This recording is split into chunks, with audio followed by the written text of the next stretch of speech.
이 이야기는 우정엽 세종연구소 미국 연구센터장과 함께 하겠습니다. 네, 대선 승리를 확정지은 조 바이든 당선인 현지 시간으로 7일 저녁 대선 승리가 확정된 뒤 대국민 연설을 통해 첫 소감을 밝혔습니다. 먼저 그 모습 보고 오시죠. I pledge to be a president who seeks not to divide but unify, who doesn't see red states and blue states, only sees the United States, and to make America respected around the world again. I'm proud of the coalition we put together, the broadest and most diverse coalition in history. Democrats, Republicans, Independents, progressives, moderates, conservatives, young, old, urban, suburban, rural, gay, straight, transgender, white, Latino, Asian, Native American. For all those of you who voted for President Trump, I understand the disappointment tonight. I've lost a couple times myself, but now let's give each other a chance. It's time to put away the harsh rhetoric, lower the temperature, see each other again, listen to each other again. 네, 17분의 승리 연설 가운데 저희가 일부분을 보여드렸습니다. 우 센터장님, 바이든 당선인의 이번 연설 핵심적인 메시지는 뭐였다고 정리할 수 있을까요? 일단은 7,400만이 넘는 미국 국민이 이제 본인을 지지했고 선거 결과는 명백히 드러났기 때문에 이제 선거 기간에 있었던 이제 갈등은 덮고 새로운 미국을 향해 나아가는데 통합이 필요하다라는 메시지였습니다. 물론 미국 유권자들을 향한 연설이기도 했지만 저는 듣기에 좀 트럼프 대통령을 향한 메시지 같기도 했는데요. 네. 아직 트럼프 대통령이 승복을 하지 않은 상황에서 승리 연설을 했기 때문에 트럼프 대통령에 대한 위로는 포함되지 않았지만 2016년에 힐러리 클린턴 당시 후보가 승복 연설을 할 때 트럼프 당선인에게도 기회를 주자라는 말을 했었거든요. 그래서 이번에도 이제 바이든 당선인이 우리 서로에게 기회를 주자라는 말을 함으로써 트럼프 대통령에게도 좀 승복을 하는 게 어떠냐라는 메시지를 전한 것 같습니다. 네. 지금 한수아 기자 앞서 보신 리포트에서 빨강색도 파랑색도 없이 오직 미국만이 있을 뿐입니다라는 얘기가 인상 깊었는데요. 바이든 당선인이 이번에도 트럼프 대통령의 지지자들을 향해서도 뭔가 메시지를 냈잖아요. 방금 말씀하셨던 서로에게 기회를 주자라든지 아무래도 통합이 가장 큰 과제여서가 아닐까 싶은데요. 네, 사실 트럼프 대통령이나 트럼프 대통령을 지지했던 유권자들은 매우 아쉬움이 남을 수밖에 없습니다. 그도 그럴 것이 바이든 당선인이 약 7,400만 표가 좀 넘는 표를 얻고 당선이 됐는데 트럼프 대통령은 7,100만 표가 넘는 표를 받고 낙선을 한 것이죠. 네. 사실 7천만 표가 넘는 표를 받은 후보는 미국 역사상 바이든 당선인과 트럼프 대통령 둘밖에 없습니다. 그렇군요. 오바마 대통령도 가장 많은 표를 받고 당선이 됐을 때 6,900만 표 정도였기 때문에 미국이 지금 얼마나 많은 사람들이 또 트럼프 대통령을 지지했는지도 알 수 있는 것이죠. 네, 그렇군요. 네, 이번 대선에서 이 바이든 당선인만큼이나 주목을 받은 인물이 있습니다. 바로 이 인물인데 영상으로 확인해 보시죠. We did it, Joe. You're going to be the next president of the United States. We did it, Joe. You're going to be the next president of the United 이렇게 States. 지금 트레이닝복을 입고 조 바이든 당선인에게 전화를 걸고 있는 카말라 해리스 부통령 당선인입니다. 이 카말라 해리스 부통령 당선인이 굉장히 좀 주목을 받고 있는데 일각에서는 단숨에 유력한 차기 주자다. 벌써부터 이런 얘기까지 나오더라고요. 네, 사실 이제 부통령을 하다가 이제 대통령에 도전한 경우가 많이 있었고 당선이 된 경우도 있었죠. 미국 역사상. 그만큼 매우 높은 위치면 이제 분명한 것이고요. 또 이제 바이든 대통령 당선인이 아까 리포트에서도 나왔지만 이미 굉장히 고령입니다. 네. 그래서 4년 후에는 이제 82세가 되기 때문에 과연 바이든 대통령 당선인이 4년 후에 재선에 도전할 것인가 하는 문제가 이미 거론이 되기 시작했죠. 네. 그래서 바이든 본인도 처음에는 한 번만 고령 문제가 이제 논란이 되다 보니까 한 번만 하고 말 거다라고 이야기를 했다가 네. 그렇게는 아니고 그때 가서 고민을 하겠다라는 식으로 이제 재선 가능성을 남겨두긴 했는데 아무래도 이제 82세의 고령 후보라는 점은 2024년 선거에서 불리하게 작용할 가능성이 있기 때문에 네. 현재 부통령으로 이제 당선된 카멀라 해리스 의원 같은 경우에 매우 유리한 위치에서 게임을 시작할 수가 있는 것이죠. 그래서 물론 뭐 시작하자마자 뭐 레임덕 같은 느낌은 없겠지만 예, 예. 다른 부통령들보다 카멀라 해리스 부통령은 보다 강한 정치적 지위를 만들 가능성이 높다라고 보겠습니다. 네. 네. 조금 전 저희가 그래픽으로 보여드렸지만 이 카멀라 해리스 부통령, 미국 최초의 여성 부통령입니다. 이 이력을 보다시피 2011년에는 흑인 여성으로 최초로 캘리포니아주 법무장관을 지냈을 정도로 굉장히 또 좀 상징성 면에서도 주목을 받는 인물이기도 합니다. 네, 방금 말씀하셨지만 최고령 대통령이라 이런 타이틀을 이제 바이든 당선인이 얻다 보니까 백악관 내부에서도 이 해리스 부통령의 역할이 커질 것이다 이런 전망이 나오고 있는데요. 해리스 부통령 당선자가요, 이 조 바이든 당선인 연설에 앞서서 국민들에게 했던 이야기가 있습니다. 그 모습도 직접 보고 오시죠. But while I may be the first woman in this office, I will not be the last. Because every little girl watching tonight sees that this is a country of possibilities. And to the children of our country, regardless of your gender, our country has sent you a clear message. Dream with ambition. Lead with conviction. And see yourselves in a way that others may not. 네, 바이든 당선인이 트럼프 대통령을 꺾는 데까지는 많은 여성 지원군들이 있었습니다. 지금 보신 해리스 부통령도 그렇지만 이 부인인 이제는 영부인이 되죠. 질 바이든. 이제 미국 현재 언론에서는 최종 병기 아내다 이런 얘기까지 들었는데 이 CNN에 따르면 이 해리스 부통령을 러닝메이트로 선택하는 데 굉장히 큰 영향을 미칠 정도로 상당히 정치적 우군이었다고 합니다. 이 질 바이든, 이제 앞으로 영부인이 될 질 바이든의 목소리도 한번 들어보시죠. I have always loved the sounds of a classroom, the quiet that sparks with possibility just before students shuffle in.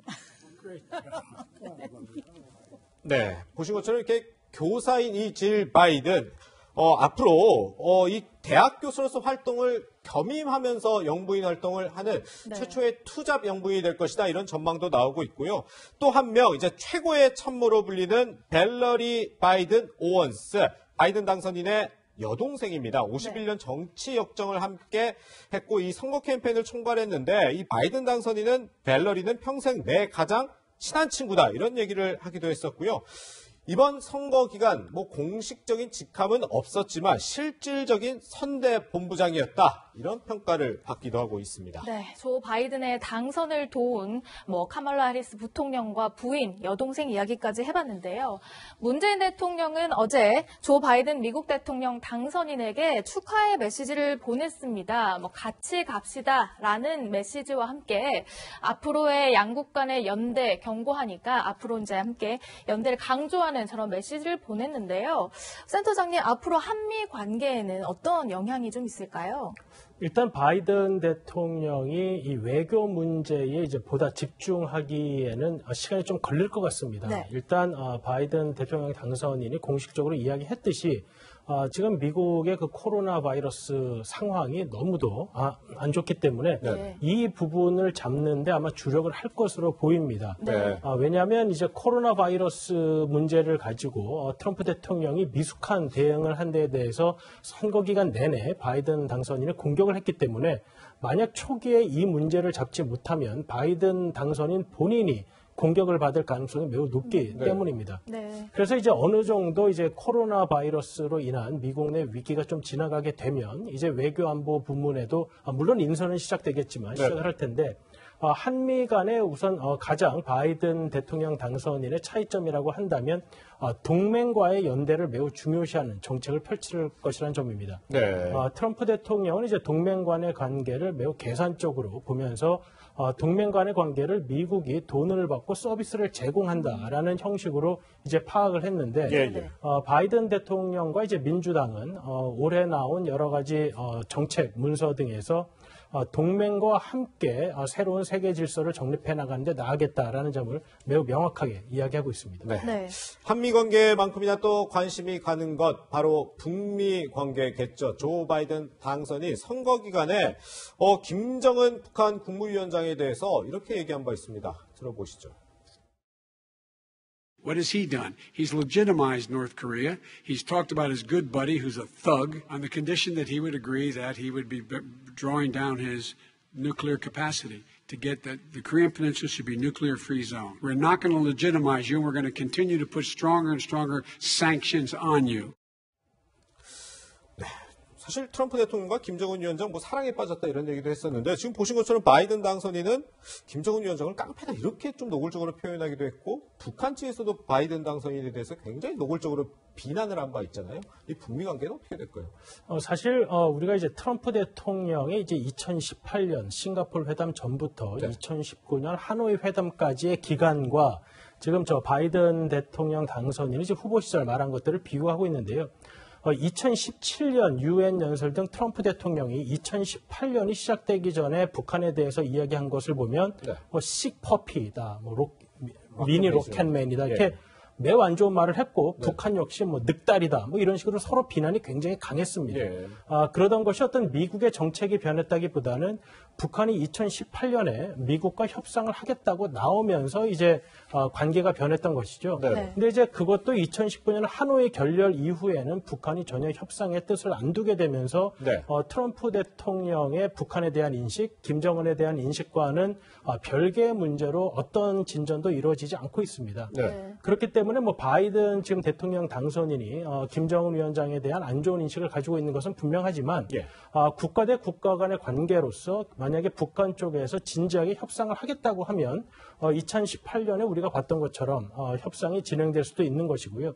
그렇기 때문에 후보가 김정은 위원장에 대해서 어떤 이야기를 했다는 것만 가지고 앞으로의 북미 관계에 대해서 우리가 좀 비관적인 전망을 할 필요는 없을 것 같습니다. 그렇군요.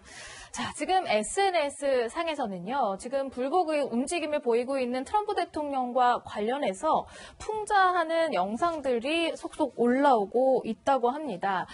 트럼프 대통령의 과거 유행어였죠. 당신은 해고됐어. 라는 이야기들을 좀 풍자한다든지 여러 가지 재미있는 영상들이 좀 올라오고 있다고 하는데요. 어떤 모습인지 영상으로 한번 보고 오시죠. You're fired. Go. You're fired. You're fired. You're fired. You're fired. You're fired. You're fired. You're fired. You're fired. You're all fired. Donald Trump, you're fired!